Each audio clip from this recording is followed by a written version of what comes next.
Before we even get into how the immune system works, you have to have a pretty good idea of the different types of cells.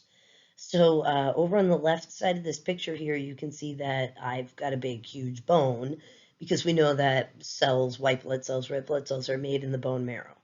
There's a stem cell in your bone marrow. It can be called different things in different books. I think your book calls it a hematopoietic stem cell. It can be called a hematocyte stem cell. Depends on which book. This stem cell gives rise to two other stem cells. A myeloid stem cell, which you see can become all of these other cells over here, these five over here. And then we have a lymphoid stem cell, which, as you can guess, is going to give rise to the lymphocytes or white blood cells. All right, before we address what those stem cells arise to, let's address the other three that are kind of hanging out there. There are three different types of cells that also arise from the hematopoietic stem cell. There's this huge cell called a megakaryocyte. Mega meaning big, karyo meaning chromosomes. And what happens is this megakaryocyte splits into a bunch of different cell pieces to become a platelet. We also have red blood cells that derive from this hematopoietic stem cell, and we also have dendritic cells. You might remember them from the skin chapter that we did last semester. Dendritic cells do penocytosis. They drink fluids and then kind of like report back to a lymph node saying, hey, I found this in the fluids. All right, so we know about the platelets up there, little tiny pieces. The myeloid stem cell can give rise to these five cells right here. You might be thinking, oh, all right, those are the five white blood cells. Never let monkeys eat bananas. No, I told you that down on the bottom of this picture.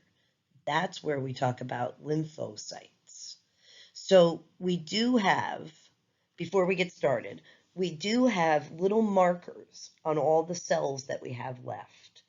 And this yellow marker, take a look, it's on all of the cells that we haven't colored in yet, and it is also on the dendritic cell. This little marker is called an MHC class 1 protein. You know what that means? It means that it's an ID tag that says, hi, my name is Amy. It's your antigen. It's your ID tag. All of your cells have it. This cell up here is a neutrophil. Remember, it has a bilobed or many-lobed nucleus, and it also stains with a blue-purple kind of color. Neutrophils just do general defense.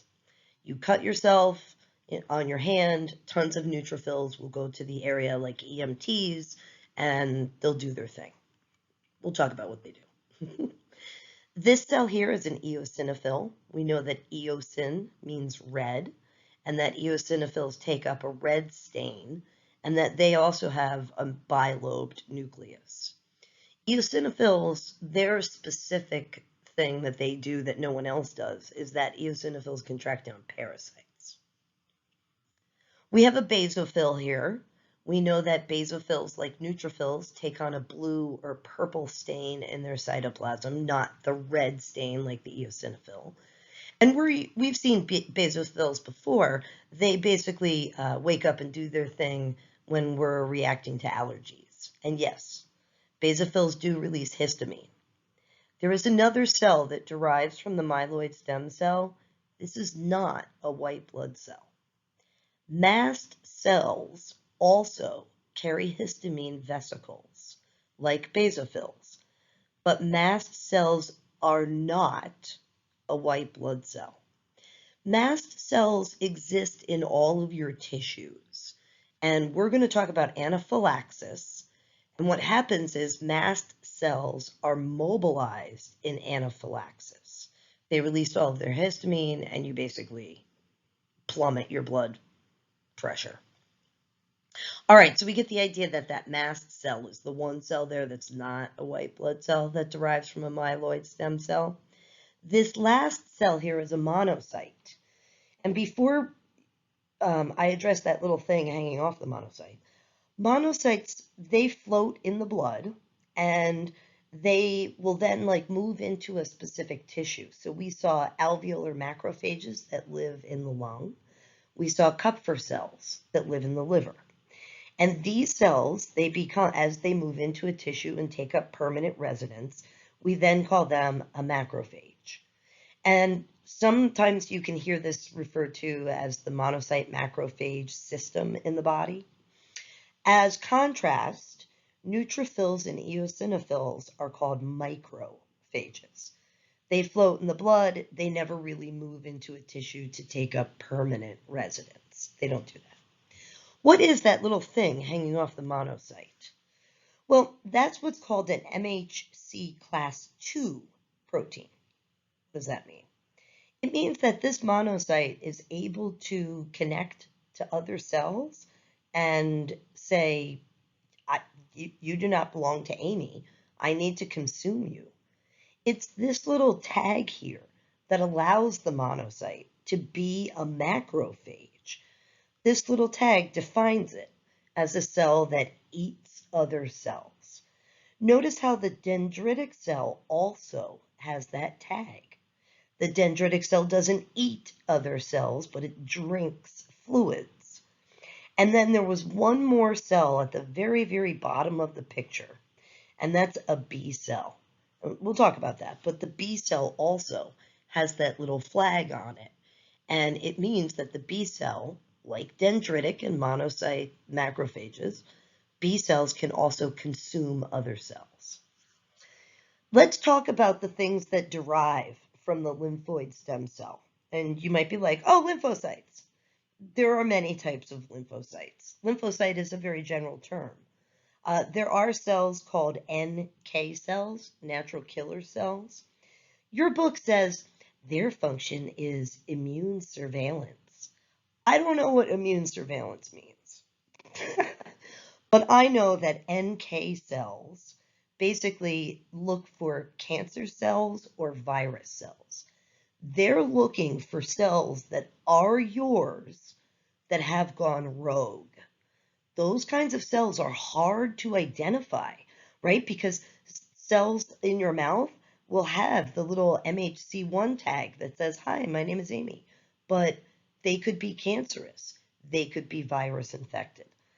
The little vesicles in the NK cells are called perforin. It's a little chemical that basically pokes holes in any other cells. NK cells, they don't hesitate.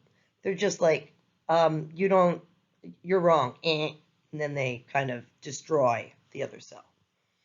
We have down here a B cell, and we can see that it has the MHC1, MHC2, but it also has an antibody.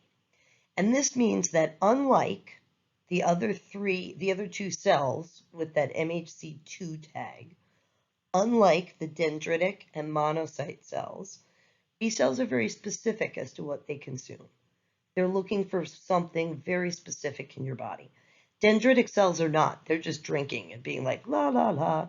Macrophage is the same thing. They're just like, nom, nom, nom, nom, nom, nom, nom. They don't really care. B cells are like, no, no, no. Oh, yes, yes. This cell here is what's called a naive T cell. It's a T cell, but it doesn't yet have like marching orders. This is the cell that will be given instructions once we identify an invader. So T cells can become a CD4 T cell, which is called a helper cell. Notice how both of the T cells here have the little flag that's green. And then there's this little, I don't know, it's like a tulip hanging off the cell. A helper cell basically helps other T cells identify an invader. It helps with the recognition process. CD4 T cells can also make memory.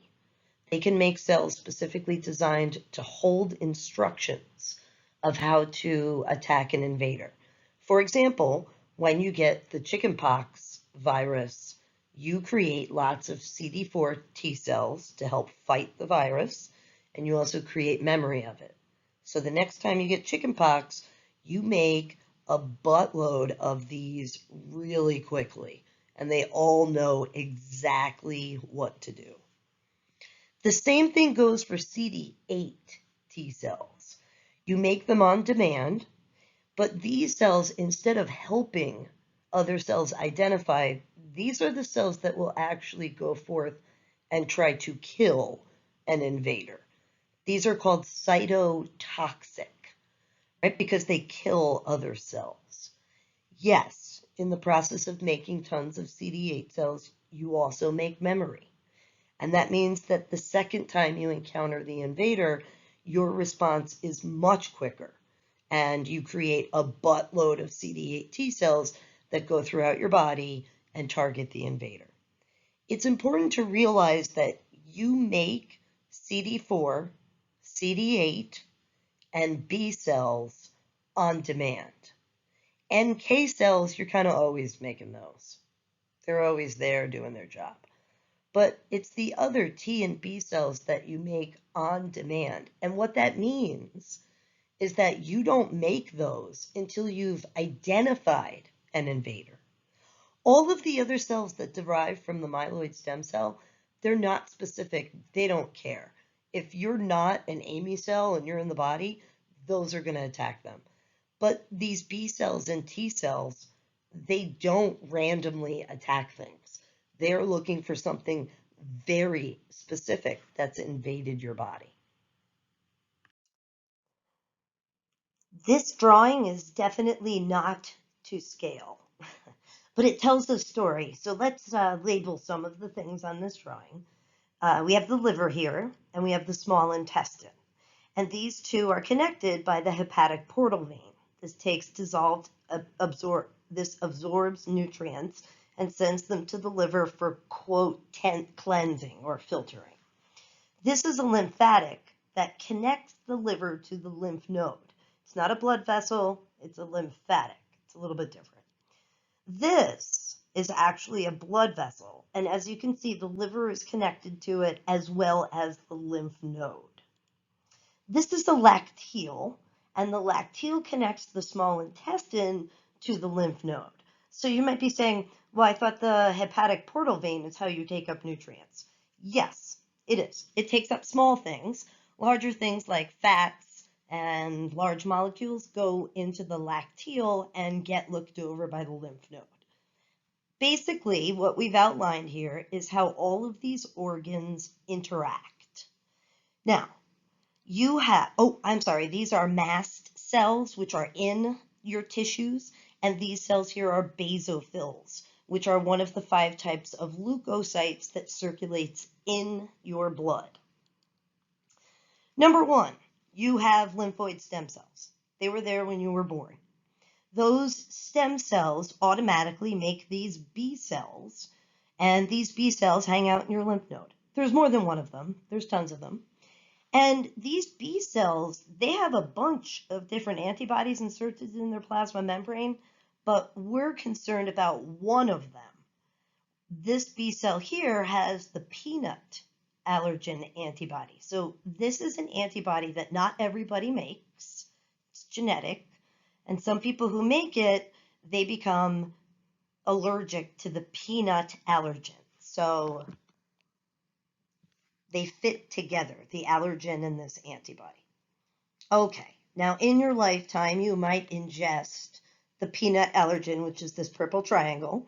It gets sucked up by a lacteal, and it gets pushed over here to the lymph node. And you might be saying to me, why not the hepatic portal vein? Well, that's what makes a whole bunch of the difference here, is that the peanut allergen gets taken up by the lacteal, and so it interacts with the B cell that's hanging out in the lymph node.